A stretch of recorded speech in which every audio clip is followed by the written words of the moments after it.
Hey Planeswalkers, this is Eric from Bane Alley Magic bringing you another deck tech video, and today I'm talking about my Sek'Kuar Deathkeeper EDH commander deck. So Sek'Kuar is 2 and Jund, that's black, red, green, for a 4/3 legendary orc shaman, and he says whenever another non-token creature you control dies, put a 3/1 black and red Graveborn creature token with haste onto the battlefield.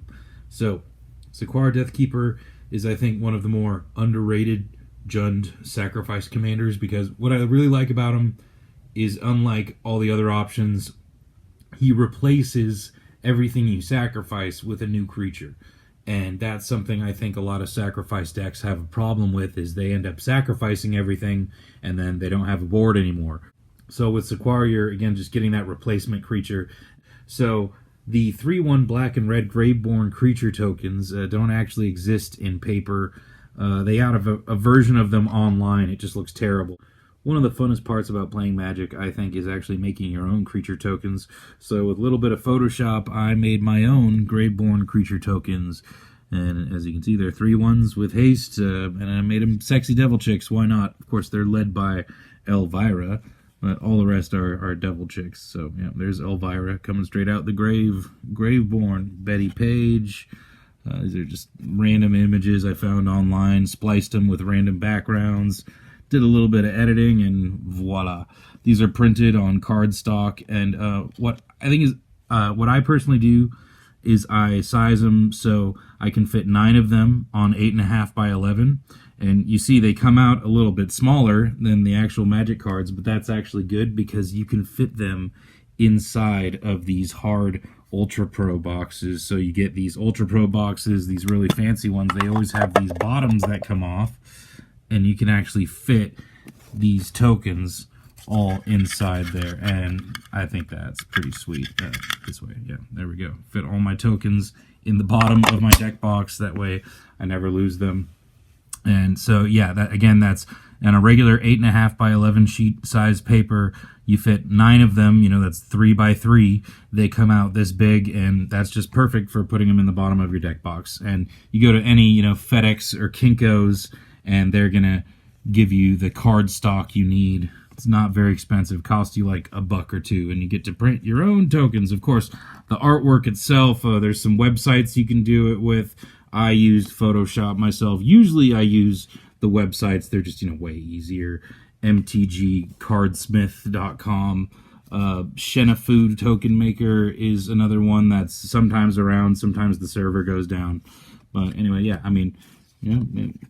use your art skills, right? I didn't draw any of these, by the way, but I made these all with Photoshop, splashed them together, sometimes even took off some of the border so like you can see her staff was coming off. All right, anyway, so let's get into the numbers of the deck real quick before we actually start getting into the creatures. So the numbers of this deck are pretty impressive. First off, we have 44 creatures in the deck. That is a lot. So a lot of our creatures are taking up the function spots. So for card advantage, we have 17 cards in the deck that give us card advantage. That's a lot. 2 of them are lands, but still. Then there's also 2 other cards in the deck that are like, they either loot or they just like draw a card to replace themselves. So, not necessarily card advantage, but that's something right there. Then there's 18 ramp spells, 2 of which are lands. The reason we have so many, a lot of it is just single use. As you can see, like Blister Pod here, I do consider that a ramp spell, even though you do only get to use the Eldrazi Scion 1 time. So in total, we have 18 ramp spells. We have 11 removal spells, 12 sacrifice outlets, 2 of which are lands, and then we also have Skull Clamp, which is kind of like a sacrifice outlet. We have 16 creatures that reanimate themselves. We have 5 creatures that say whenever another creature dies, make a creature token, including Sek'Kuar himself, so 5 creatures that do the Sek'Kuar effect. Then we have 4 other creatures that just make a token when they die, such as Blister Pod here. We have creatures that sacrifice themselves, we have 8 of them.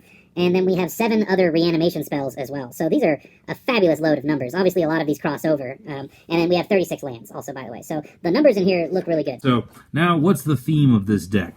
Well, there is a ultimate combo you can do. It really fits with Sek'Kuar Deathkeeper too. So it seems like sort of a generic ultimate combo, but it really fits with Sek'Kuar better than any other commander. So I threw that combo in here. We'll get into that. So there's one ultimate combo. We also like to do Insurrection. I have a copy of Insurrection. You could also build this deck in like sort of a threaten effect. In other words, you use red spells that gain control of target creature until the end of the turn and untap it and give it haste. Those sort of spells. So you gain control of the opponent's creatures and then sacrifice them before they can get them back.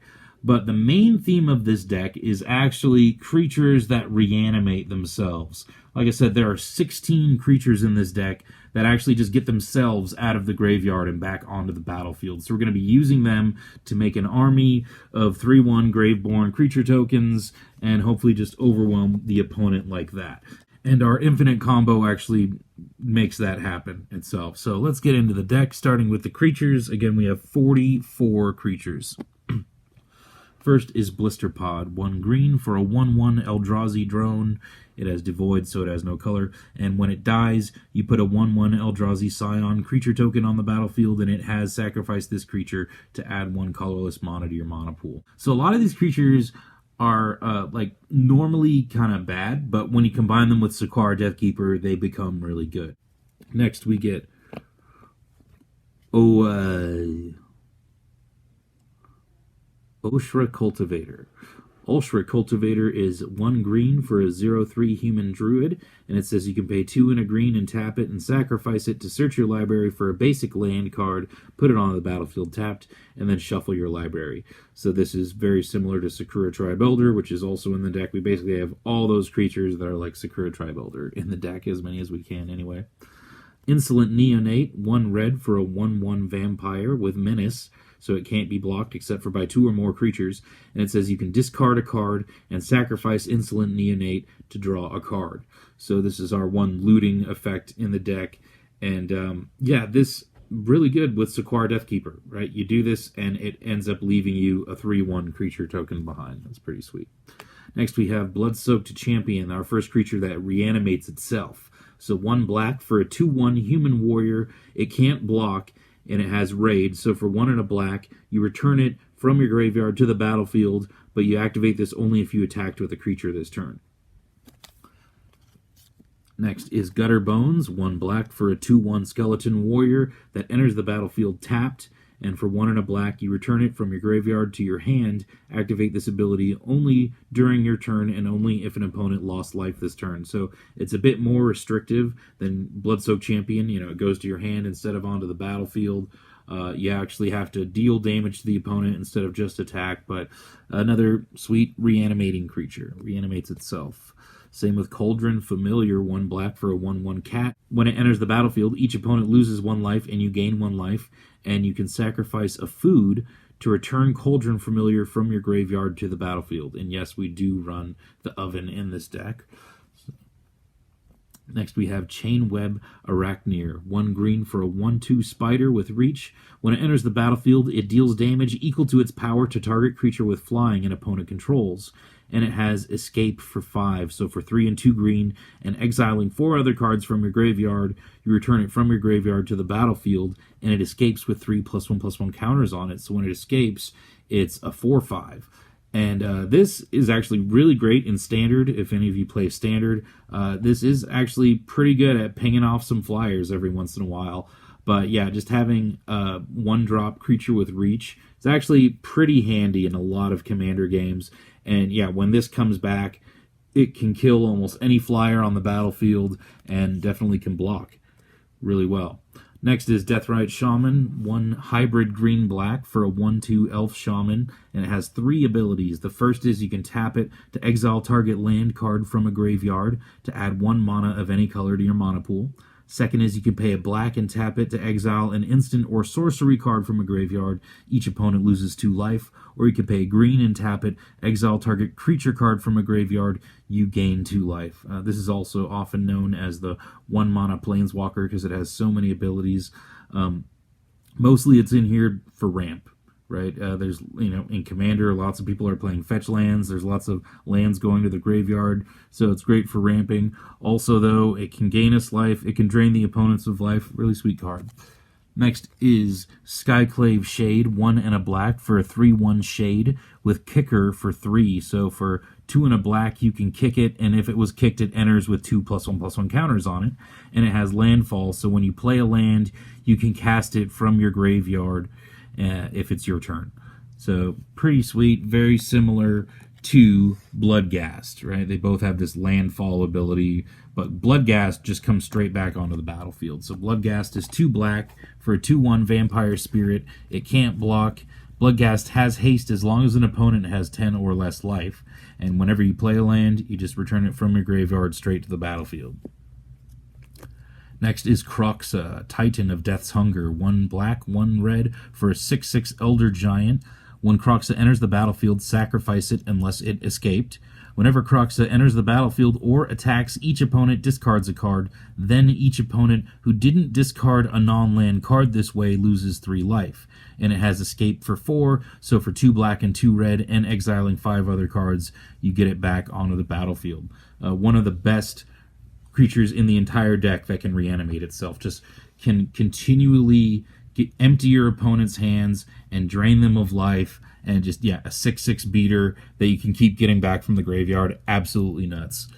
Next is Reassembling Skeleton. 1 and a black for a 1/1 Skeleton Warrior, and for 1 and a black, you can return it from your graveyard to the battlefield tapped. What's really great about Reassembling Skeleton is you can reanimate it multiple times in one turn, right? You can just keep sacrificing it and reanimating it as long as you have the mana. It's pretty excellent. And you can do it at instant speed. Next is Nether Shadow, 2 black for a 1/1 Shadow. This is the older printing of the card because I really like the older artwork, actually. At the end of your upkeep, if Shadow is in your graveyard with at least 3 creature cards above it, you may return it to play. Shadow can attack the turn it comes into play. So it reanimates itself with haste as long as there are 3 other creature cards above it in your graveyard. So kind of have to pay attention to your graveyard there. But yeah, this reanimates for free. Pretty excellent. Next is Carrier Thrall, 1 and a black for a 2/1 vampire. When it dies, you make a 1/1 Eldrazi Scion creature token. Next is Sakura Tribe Elder, also known as Steve.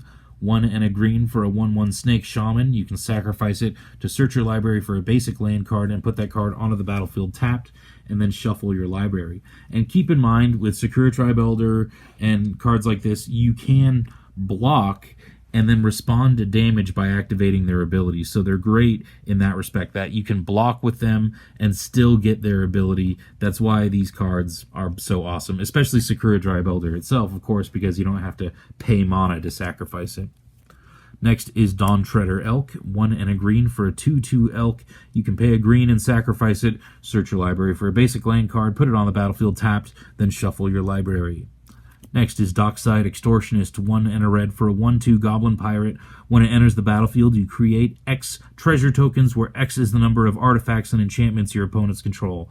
A very expensive card, but it is definitely, absolutely, and 100% the best red ramp card in the entire game. Next is Satyr Hedonist, 1 and a green for a 2/1 Satyr, and you can pay a red and sacrifice it to add 3 red mana to your mana pool. So a little bit of a ritual on a creature. Excellent. Next is Woe Strider, 2 and a black for a 3/2 Horror. When Woe Strider enters the battlefield, create a 0/1 Goat creature token. You can sacrifice another creature to scry 1, and it has escape for 5 and exiling 4 other cards from the graveyard. And it escapes with 2 +1/+1 counters on it. So a ton of text on this card. For me, this was a strict upgrade to Viscera Seer. I used to have Viscera Seer in the deck. Viscera Seer is still good for the deck, but I had plenty of 1-drops already, and so I felt like Woe Strider was a better choice overall. Next we have Plague Crafter, 2 and a black for a 3/2 Human Shaman. When it enters the battlefield, each player sacrifices a creature or planeswalker. Each player who can't discards a card. There are lots of cards like this in Magic, I think about 5 so far. Actually, all of them are very good for the deck. I tried to actually find my copies of each, and I couldn't. So that's the only reason I'm not running all of them in the deck. But yeah, if you can fit more of these types of effects in the deck, they're all good. They sacrifice themselves, Sek'Kuar is going to make a 3/1, and all of your opponents are going to sacrifice a creature. Next is Magus of the Wheel, 2 and a red for a 3/3 Human Wizard. You pay 1 and a red and tap it and sacrifice it. Each player discards their hand and then draws 7 cards. Obviously, this is the best when you have no cards in your hand. Next is Zerzoff, Chaos Rider, 2 and a red for a 2/3 Legendary Devil. Whenever an opponent draws their first card each turn, if it's not their turn, you create a 1/1 red devil creature token with, when this creature dies, it deals 1 damage to any target. And whenever one or more devils you control attack one or more players, you and those players each draw a card, then discard a card at random. All right, lots of text here. Mostly this is in here for a little bit of looting, right? Drawing cards, discarding cards, also making creature tokens that when they die, they can ping things, so a little bit of removal there. Zerzoff is just a fabulous card in any red deck, honestly. He does a lot. He makes tokens, he's removal, and he draws you cards. Not a bad commander either. Next is Mouth to Feed. I did include this in my creature count, even though this is not a creature. But I mean, look at it. It just makes a creature, right? This is obviously should count as a creature in your creature count. So Mouth to Feed, 3 mana for Mouth, 2 and a green. It says create a 3/3 hippo creature token, and Feed, which is the aftermath half, which means you can only cast it from your graveyard. It says for 3 and a green, you draw a card for each creature you control with power 3 or greater. And let's remember that all of our Graveborn creature tokens have power 3, so this can draw us a ton of cards and also make a creature token itself. Next is Squee the Immortal, 1 and 2 red for a 2/1 legendary creature goblin. You may cast Squee the Immortal from your graveyard or from exile. So reanimates himself even from exile. I did have the other copy of Squee in the deck, but he just got kind of ousted by other cards. Alright, so next is Anax, Hardened in the Forge, 1 and 2 red for a star 3 legendary enchantment creature demigod. Anax's power is equal to your devotion to red, so each red mana symbol in the mana costs of permanents you control counts towards your devotion to red. Whenever Anax or another non-token creature you control dies, create a 1/1 satyr creature token with this creature can't block. If the creature had power 4 or greater, create 2 of those tokens instead. So again, just another way that we can get more creature tokens whenever one of our creatures dies. Next is Pawn of Ulamog, 1 and 2 black for a 2/2 vampire shaman. Whenever Pawn of Ulamog or another non-token creature you control dies, you may put a 0/1 colorless Eldrazi spawn creature token onto the battlefield. It has sacrifice this creature, add 1 mana to your mana pool. Next is Yawgmoth, Thran Physician, 2 and 2 black for a 2/4 human cleric with protection from humans. You can pay 1 life and sacrifice another creature to put a -1/-1 counter on up to 1 target creature and draw a card. And you can pay 2 black and discard a card to proliferate. So I do want to get a copy of the new Liliana. I don't own one yet, but if you do, the one that says whenever a creature you control dies, draw a card, that really easily ultimates with Yawgmoth with that proliferate ability. For what I got in the deck right now, the proliferate doesn't do anything, but regardless, this is a free sacrifice outlet. It is removal and it is card draw. Fabulous value in any sacrifice themed deck. But again, if you run any planeswalkers like I plan to soon, again that new Liliana, because the ultimate on that Liliana means you just win the game. And so again with Yawgmoth you can get to that ultimate very easily. Next is Ashcloud Phoenix, 2 and 2 red for a 4/1 flying phoenix. When it dies, you just return it immediately back to the battlefield face down. And it has morph for 6, so for 4 and 2 red is the morph cost. So you may initially cast it face down as a 2/2 for 3, and then turn it up face up anytime for its morph cost. So what I really like about this is it just reanimates itself right away, right? Instantly comes back, and then when it is turned face up, it deals 2 damage to each player. Also, just a way you can finish off your opponents. Next is Beast Whisperer, 2 and 2 green for a 2/3 elf druid. Whenever you cast a creature spell, draw a card. And again, we have 44 creatures in the deck. Next is Erebos, Bleak-Hearted, 3 and a black for a 5/6 legendary enchantment creature god with indestructible. As long as your devotion to black is less than 5, he's not a creature. Whenever another creature you control dies, you may pay 2 life. If you do, draw a card. And you can pay 1 and a black and sacrifice another creature, and target creature gets -2/-1 until end of turn. So this is, again, just like Yawgmoth. It's card draw, it's removal, and Sacrifice Outlet as well. All three of those things. Next is Masked Admirers, 2 and 2 green for a 3/2 elf shaman. When it enters the battlefield, you draw a card. Whenever you cast a creature spell, you may pay 2 green. If you do, return it from your graveyard to your hand. Next is Rankle, Master of Pranks, 2 and 2 black for a 3/3 fairy rogue with flying and haste. When it deals combat damage to a player, choose any number. Each player discards a card, each player loses 1 life and draws a card, or each player sacrifices a creature. So this is a sacrifice outlet. It's a way that we can draw cards or make our opponents discard cards, and I really love that it has haste, right? We can use it right away. Next is Twilight Prophet, 2 and 2 black for a 2/4 flying vampire cleric with Ascend. So if you control 10 or more permanents, you have the City's Blessing for the rest of the game. And at the beginning of your upkeep, if you have the City's Blessing, reveal the top card of your library and put it into your hand.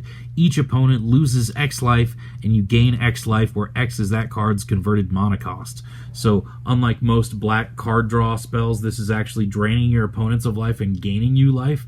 That's pretty awesome. And yeah, 2/4 flyer, not a bad deal. Next is Sifter of Skulls, 3 and a black for a 4/3 Eldrazi with Devoid. Whenever another non-token creature you control dies, put a 1/1 colorless Eldrazi Scion creature token onto the battlefield that you can sacrifice for colorless mana. Next is Nylea, Keen-Eyed, 3 and a green for a 5/6 legendary enchantment creature god with Indestructible. As long as your devotion to green is less than 5, is not a creature. Creature spells you cast cost 1 less to cast, and for 2 and a green, reveal the top card of your library. If it's a creature card, put it into your hand. Otherwise, you may put it into your graveyard. So this is a way to draw cards, and it's ramp, and it's a 5/6 indestructible creature eventually. Good deal. Next is Pitiless Plunderer, 3 and a black for a 1/4 human pirate. Whenever another creature you control dies, create a treasure token. Just more ramp. Whenever our creatures die, we want the ramp. Next is Solemn Simulacrum, 4 mana for a 2/2 golem. When it enters the battlefield, you get to search for a basic land and put it onto the battlefield tapped. And then when it dies, you get to draw a card. Classic Sad Robot, works great in sacrifice decks. Oops. Next is Hell's Caretaker, 3 and a black for a 1/1 summon Hell's Caretaker. I don't know what the creature type is, actually. Maybe it's a demon. Anyway, you can tap it and sacrifice a creature to take target creature card from your graveyard and put it directly into play as though it were just summoned. Use this ability only during your upkeep. So during your upkeep, you can sacrifice a creature to get a creature back onto the battlefield. Just, continue a way to keep rotating creatures from our graveyard on the battlefield and keep making more and more 3/1 Graveborn creature tokens. Next is Terror of the Peaks, 3 and 2 red for a 5/4 flying dragon. Spells your opponents cast that target Terror of the Peaks cost an additional 3 life to cast. Whenever another creature enters the battlefield under your control, Terror of the Peaks deals damage equal to that creature's power to any target.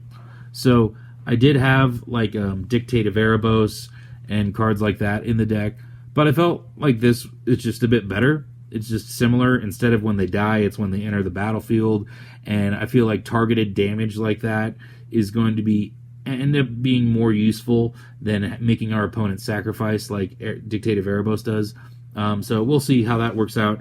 But yeah, Dictate of Erebos is a great option if you don't have Terror of the Peaks. Ox of Agonis is 3 and 2 red for a 4/2 Ox. When it enters the battlefield, discard your hand and then draw 3 cards. And it has Escape for just 2 red and exiling 8 other cards from your graveyard. Ox of Agonis escapes with a +1/+1 counter on it. So that looting ability, the ability to, quote, discard your hand and then draw 3 cards, again, is the best when you have no cards in your hand, right? Or maybe just the cards in your hand are just cards you don't care about. Maybe you just have a bunch of lands in your hand, or maybe you have a bunch of cards that do you no good. There are all kinds of situations like that. Ox of Agonis is great in all of them. And again, the escape cost is only 2 red and exiling 8 other cards. Now, 8 other cards is a lot to exile, but 2 red is not a lot to pay in mana, and I think you will actually be able to get there pretty easily in this deck. Next is Garrick's Pack Leader, 4 and a green for a 4/4 beast. Whenever another creature with power 3 or greater enters the battlefield under your control, you may draw a card. And that doesn't say non-token creature, and so that is going to happen every time we get a Graveborn creature token, in addition to lots of our other creatures that have high power in this deck. Next is Thermopod, 4 and a red for a 4/3 slug, and for 1 snow mana, you can give it haste. We don't have any snow lands in the deck right now, but if you do, you can give it haste with a snow mana, and by sacrificing a creature, you get 1 red mana to your mana pool. So this is a great sacrifice outlet, can add a ton of red mana to your mana pool, very similar to like Ashnod's Altar and Phyrexian Altar, but it's on a creature. I think it's a good deal. Next is Woodfall Primus, 5 and 3 green for a 6/6 Treefolk Shaman with Trample. When Woodfall Primus enters the battlefield, destroy target non-creature permanent. So anything that's not a creature, including lands, planeswalkers, artifacts, enchantments, you can destroy any of them. And it has Persist, so when it dies, it comes back to the battlefield with a -1/-1 counter on it. And unlike other Persist creatures, when this comes back, it's still a pretty decent threat. It's still a 5/5. Next is Massacre Worm, 3 and 3 black for a 6/5 worm. When it enters the battlefield, creatures your opponents control get -2/-2 until end of turn, and whenever a creature an opponent controls dies, that player loses 2 life. So this is solid removal for small creatures, and it's a way that you can actually kill one of your opponents all at once if they have a bunch of small creatures on the battlefield. Okay, so that was the end of our creatures. Now on to our non-creature spells, starting with Living Death. It's a sorcery for 3 and 2 black. It says each player exiles all creature cards from his or her graveyard, then sacrifices all creatures he or she controls, then puts all cards he or she exiled this way onto the battlefield. So basically you're switching all the creatures you have on the battlefield with all your creatures in the graveyard. And the best way to use this is when you have no creatures on the battlefield. So, you sacrifice all of your creatures, let's say, and then you cast Living Death. So your opponents have to sacrifice all of their creatures. Hopefully your opponents don't have a ton of great creatures in their graveyard. Usually you can plan this to where you're screwing over your opponents and making it so you end up with a ton of creatures. Really easy to do in any sacrifice themed deck. Next is Rise of the Dark Realms, 7 and 2 black for a sorcery. Put all creature cards from all graveyards onto the battlefield under your control. Can't beat that. Game ending right there for sure. Next is Culling Dais, 2 mana for an artifact that you can tap and sacrifice a creature to put a charge counter on it, and you can pay 1 mana and sacrifice it to draw a card for each charge counter on Culling Dais. Very often we don't need to be sacrificing multiple creatures a turn. Sometimes we only need to sacrifice 1 creature to get the value that we want. So Culling Dais is perfect for that, and it can eventually draw us a ton of cards. If we use it just 3 times, then it's effectively like drawing us 3 cards for 3 mana. That's a fabulous deal, and a sacrifice outlet. And, just by the way, in general, sacrificing is a great way to respond to your opponents trying to, exile your commander, enchant your commander, make token copies of your commander, right? Next, of course, we have Soul Ring. Then Vertice's Maneuver, 2 and a black for a sorcery. For each player, choose friend or foe. Each friend returns a creature card from their graveyard to their hand. Each foe sacrifices a creature they control. So you make each of your opponents sacrifice a creature while you get one of your creatures back. Next is Insurrection, 5 and 3 red for a sorcery. Untap all creatures, gain control of them until end of turn. They gain haste until end of turn. So this is very often just wins you the game. And with Sek'Kuar on the battlefield and a sacrifice outlet, you can sacrifice all of your opponent's small creatures and turn them into 3/1s so that when you actually go to combat, you're getting way more combat damage in. And then after combat, you sacrifice all the rest of their creatures before they get them back. Next is Golgari Germination, 1 a black and a green for an enchantment. Whenever a non-token creature you control dies, put a 1/1 green Saproling creature token onto the battlefield. Just another one of these effects. It's only 3 mana, really good deal, just what we need in this deck. Next is Skull Clamp, 1 mana for an artifact equipment with equip 1. Equipped creature gets +1/-1, and whenever equipped creature dies, draw 2 cards. So essential in any token deck. Of course, we can equip this to any of our Graveborn creature tokens and draw 2 cards off of them. And we have lots of other tokens, as you've seen, and lots of other small creatures that this works on. So great card in this deck. Next is Vampiric Rites, 1 black for an enchantment. For 1 and a black, you sacrifice a creature, gain 1 life, and draw a card. So it's nice to be gaining life and drawing cards off of black spells. And yeah, also a good sacrifice outlet. Of course, we have Witch's Oven, 1 mana for an artifact that you can tap and sacrifice a creature to create a food token. If the sacrificed creature's toughness was 4 or greater, create 2 food tokens instead. So food tokens are artifacts that say you could pay 2 and tap them to sacrifice this artifact and gain 3 life. But this is mostly in this deck for Cauldron Familiar. If we get super lucky, or maybe we just tutor for it, but if we get really lucky and like turn 1 Cauldron Familiar, turn 2 Witch's Oven, we can just take the game over. I mean, number 1, just all by itself, that's draining the opponents of 1 life every single turn, which is pretty annoying. But with Sek'Kuar Deathkeeper out, we're also getting more and more 3/1 Graveborn creature tokens. This is just the perfect commander deck for this combo that you normally see in Standard. So yeah, Witch's Oven, Cauldron Familiar, you just keep getting Cauldron Familiar back over and over and over again, draining your opponents of life whenever it enters the battlefield, making a 3/1 Graveborn creature token. Fabulous value. Next is Ashnod's Altar, 3 mana for an artifact that says you can sacrifice a creature to add 2 colorless mana to your mana pool. We, of course, are also running Nim Deathmantle, 2 mana for an artifact equipment with Equip 4. Equipped creature gets +2/+2, has Intimidate, and is a black zombie. But the more important part is whenever a non-token creature is put into your graveyard from the battlefield, you may pay 4 mana. If you do, return that card to the battlefield and attach Nim Deathmantle to it. So this is the classic combo where if you have a creature that either makes 2 creature tokens when it enters the battlefield or makes 2 creature tokens when it dies, it goes infinite, right? So you sacrifice the creature, and let's just say, I'll show you an example. Let's say you have Blister Pod, right? You have Blister Pod, and you have Sek'Kuar, and you have Ashnod's Altar, and you have Nim Deathmantle all on the battlefield, right?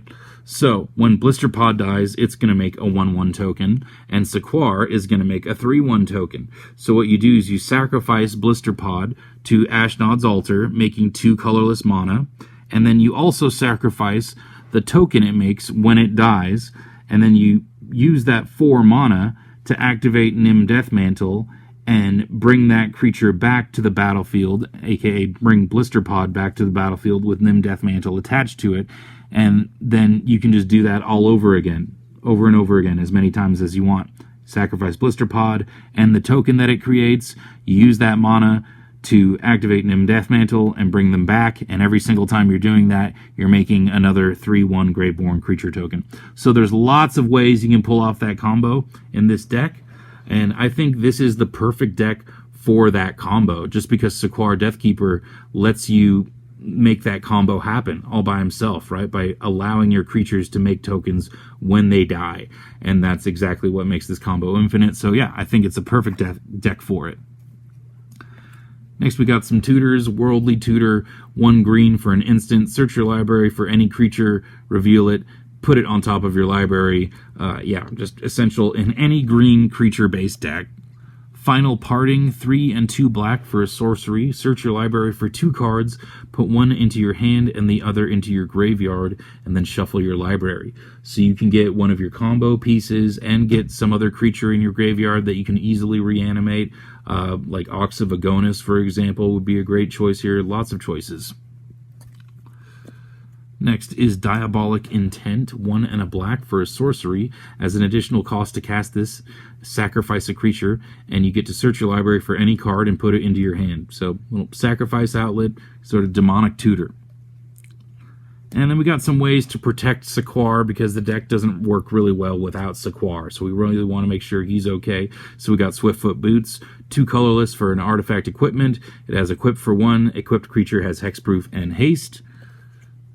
Lightning Greaves, 2 mana for an equipment with equip 0. Equipped creature has haste and shroud. We have Heroic Intervention, 1 and a green for an instant. All permanents you control gain hexproof and indestructible until end of turn. Really important card in token decks, right? You don't want to have a board wipe that just ruins your entire board. Having just 2 mana open is not very hard, so really great card for Commander. Then we got a couple of reanimation spells, a couple more reanimation spells. Sword of Light and Shadow is 3 mana for an equipment with equip 2. Equipped creature gets +2/+2 and has protection from white and from black. Whenever equipped creature deals combat damage to a player, you may gain 3 life and return up to 1 target creature card from your graveyard to your hand. So if the equipped creature happened to have double strike, you'd be able to do that twice. None of our creatures have double strike in the deck, but anyway, yeah, gaining life and returning creatures from our graveyard to our hand is just what we want, and of course, giving Sek'Kuar Deathkeeper protection from white and black. And this brings us to the lands, and I'm not going to go into all the lands because that'd be boring, but I'm going to go into just like the 5 most important lands. So Massacre Rebirth is actually one of the new cards that's a land on one side, or you can choose to cast it for the spell side. So for the spell side, it's 1 black for an instant. Choose target creature. You lose 2 life, and until the end of the turn, that creature gains. When this creature dies, return it to the battlefield tapped under its owner's control. So perfect effect for our reanimation deck. And if you choose to do the land side, it's Massacre Mire, which just enters the battlefield tapped. Next is Kazul's Fury. 2 and a red for an instant. As an additional cost to cast this spell, sacrifice a creature. It deals damage equal to the sacrificed creature's power to any target. So this is Fling, and it's on a land. Again, on the other side of this is a land. So yeah, great in sacrifice decks to have a Fling effect. And yeah, the land, again, it just enters the battlefield tapped. There's no way to make it enter untapped, but that's okay because it's a nice effect in our deck. We have Westvale Abbey, a land that taps for a colorless. You can pay 5, tap it, and pay 1 life to put a 1/1 creature token on the battlefield, or you can pay 5 and tap it and sacrifice 5 creatures and transform it and then untap it. So it transforms into this gnarly demon called Ormendal, Profane Prince, which has flying, lifelink, indestructible, and haste, and it's a 9/7. So it's always nice to have a sacrifice outlet on land. It can also make creature tokens, and yeah, eventually it makes this huge, disgusting monster. Fabulous land in any black deck, really.